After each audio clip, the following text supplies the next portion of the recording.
did you know? But before the announcement was made, did you know before, or was it a surprise to you?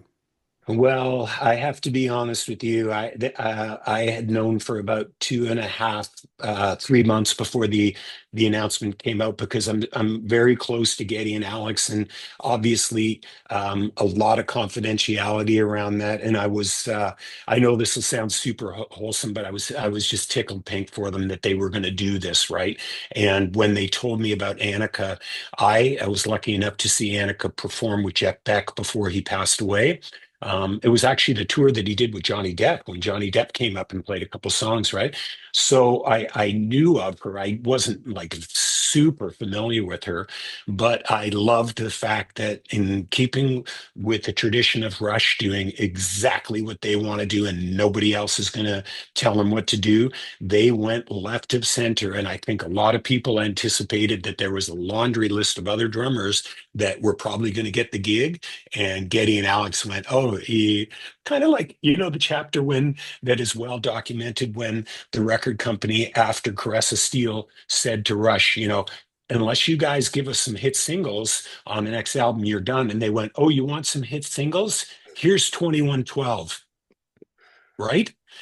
It doesn't feel as aggressive as that, but it's indicative of the guys to choose something that fits them perfectly. I'm so happy to see that they're going to be back out there playing. And it was very tough to keep that secret. I didn't even tell my wife. Well, my first thought was they pulled a 2112. That was my first thought.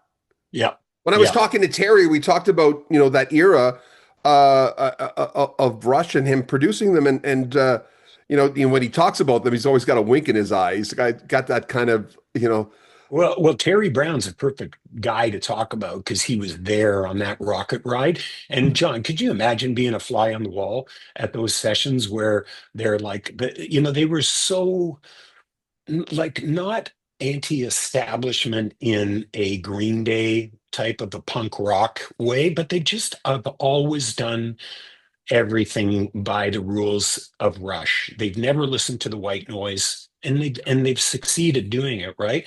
It took them a long time to be embraced by the Rock and Roll Hall of Fame because everybody viewed them as geeks and nerdy. And say what you will, I guess Getty's voice is an acquired taste. I loved them from the minute I saw them play at Massey Hall at All the World's a Stage when I was there. And incidentally, what a moment for me to meet Kim Mitchell because Max Webster were the opening act at Massey Hall.